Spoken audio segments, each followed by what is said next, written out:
Alright, it's a Saturday morning. Decided to do a little different thing on the videos.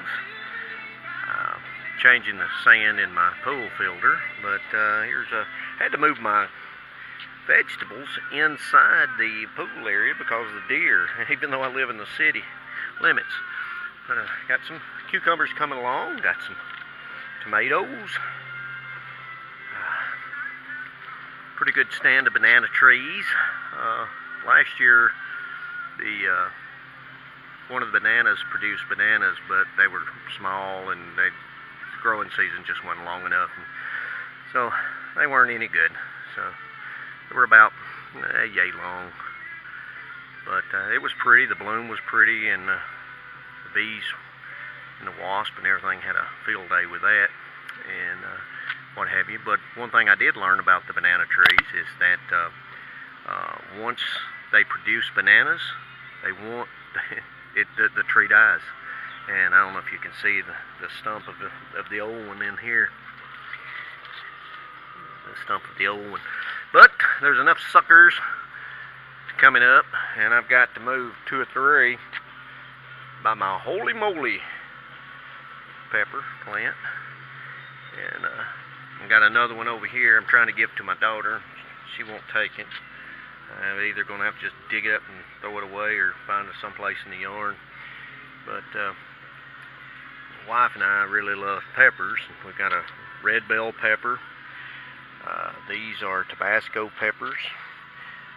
These are cayenne. No, these are hot banana peppers. And these are serrano peppers. These are cayenne, and this is the infamous ghost pepper, which we grew those several years, and they're not that bad. Last year we had some Carolina Reapers, and they were supposed to be hotter than this, and they wasn't.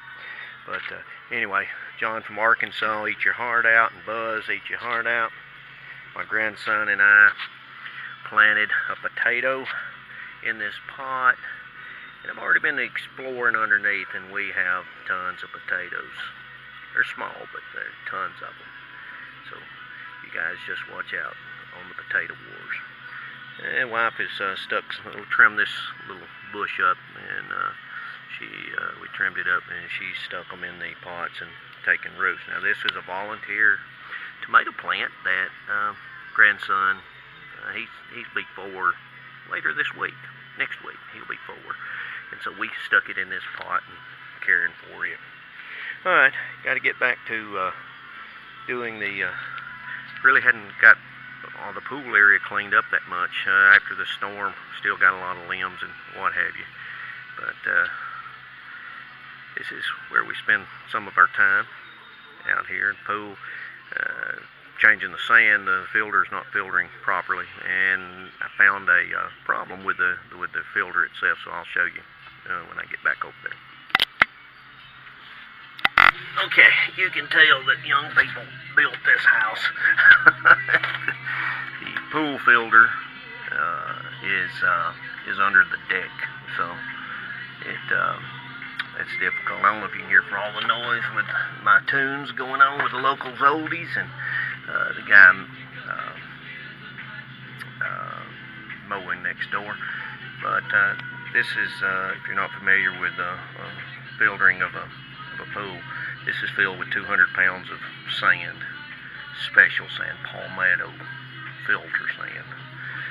It's the name brand of it, I believe, or it may be the type. I don't know. You buy it at the pool place, and it costs about $25-30 to put for 200 pounds, and you go get play sand for $3 or $4. I've never tried that, but I got to looking when I was taking the sand out, and this pipe is cracked, and cracked here. This pool, it was here when I got here, and I've been here 24 years. And I think this was put in the late 70s, early 80s, and this is all original stuff. I haven't even checked on how much this pipe would cost.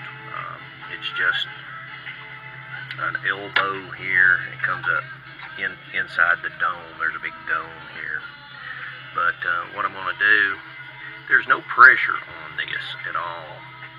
So the pump takes suction down here and puts it back into the pool after it's filtered through the sand, and then through the strainer it comes back, and then it goes in, and it's kind of a waterfall cascading here onto the top of the sand that filters down and filters the water with all the hair, the suntan oil, the yuck, the skin, the critters, whatever, you know. Hopefully it's filtered out before the critters get here. But there's really no pressure on this. So I believe what I'm going to do, and I've got a good game plan, I think, is I've got a couple of good clamps, stainless steel clamps. I've got some epoxy, and I thought I would also try some of the Flex Seal tape. Yeah, it's pretty expensive stuff, but I figured I could use it around the house doing something else. And so what I'm going to do is I'm going to put the epoxy in there, and I'm going to take my clamp and I'm going to clamp it up very gently. Since there's no pressure, all I got to do is just fill in the hole. Once the epoxy sets, then I'm going to wrap it in Flex Seal tape. Then I'm going to I take the clamps off, then I'm going to put the clamps back on for support. Actually, 2 of them. That's the plan. If that doesn't work, I'll end up buying this particular piece. I'll give you an update a little later. Alright. Put the epoxy on. Put the Flex Seal tape on. Put the clamps on. Very sturdy. Like I say, there's no pressure. You can just say there's just going to be water flowing out. So, yeah, I think it's going to work fine. I'm going to let that cure for a while. I'm going to fill this up, go ahead and fill this up with my sand, 200 pounds worth. Go ahead and put my seal, clean the seal, put the top back on it. We're going to be going to Chattanooga to do some shopping this afternoon, and so when I get back, I'll put it back in service, and hopefully it'll work good. Okay, lid's back on, sand, I put the sand in. It's pretty easy. You dump a bag of sand, put a little water in there, smooth it down. It flows real good, it'll make a slurry out of it, and it'll level right out. It takes 4 bags, 50 pounds. And believe it or not, it holds it. Put the bolts in. I haven't tightened them yet. There's 9,022, or is that 9,023 bolts? No, actually there's 24. I don't know of any torquing procedure on this, or torque pounds, or foot pounds, or anything like that. What I do is I just do the compass, the 4, and then the quads from that. And once I get those down, then I'll go around and snug them all up. Now, like I said, I'm going to button this down, and we're going to go to Chattanooga, do a little shopping. First of the month, hey, got a little extra money. I'm going to go buy the essentials: paper towel, toilet paper, body wash, deodorant. That's pretty much it. But anyway, got to do some shopping while we're out, and so I'm going to let that cure a little bit more, and then I'll put it in service later today. And hopefully my pool will, it's just been cloudy. The pool's a little cloudy, and I said, well, I'll change the sand. And so when I got in there and found that, I realized that it wasn't 100% doing what it's supposed to do. So I think I've taken care of that, and so we'll see if this clears this pool up. If not, I'll take a water sample to the local pool place and spend $150, $200 cleaning it up or so. Alright guys, this is another part. This is the Jaybird. It's a 1964 C10 that I was able to pick up locally. This is a 3-owner. I'm the 3rd owner of this truck. The gentleman that bought this new in 1964 in Harriman, Tennessee, just up the road, passed away a few years back. His son sold it to a local mechanic, and the local mechanic used it as his main ride for years and years and years and years. And he's modified the front end with a 76 GM GMC with disc brakes. The rear end is 1972 carryall. He took the 283 out of it, put a 350 automatic power steering, and so I have a new crate 350 to go in it. I've got various parts. I've got a right front fender, I've got the tailgate, I got the oak bed, I've got new core support, a new radiator, some inner fender walls, I got the rocker panels, a new tailgate, which I'm in very bad need of right now.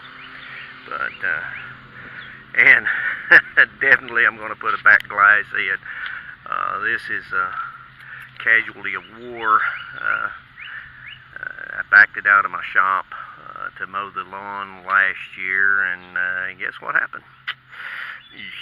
It was fogging anyway. I was going to replace it, but I just wish it had waited until I was ready to redo that. I'm going to put a new windshield in it also. But yeah, I'm definitely going to replace the fender, and got a lot more work to do on it. So this is a work in progress. I got lots of parts for it. Just got to find time.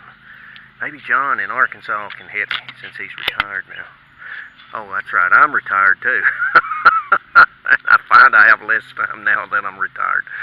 Anyway, that's the Jaybird, and I'll be doing updates on that as time goes along.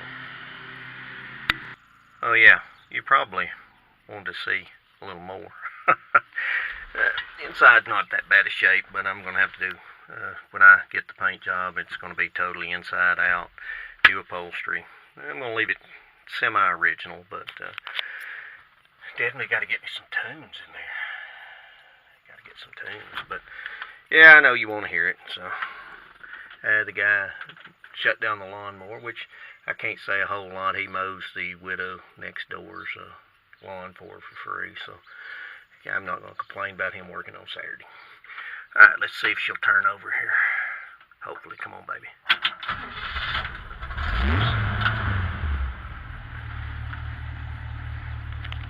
And it only registers 100, and it's pretty easy to get there. So, anyway. Why change the engine? Well, there's no telling how many miles is on this engine. It's in good shape. It doesn't use that much oil, but and the newer engine is a little fancier. Got a few little bells and whistles, and I'm going to drive it around and not really show it, but do some cruising, stuff like that. After my wife, that after we get this thing fixed, that we cruise Route 66, just not set a time limit, just go. And we'll see how that works. Alright, that's probably pretty much it from Larry from East Tennessee. Thanks for watching.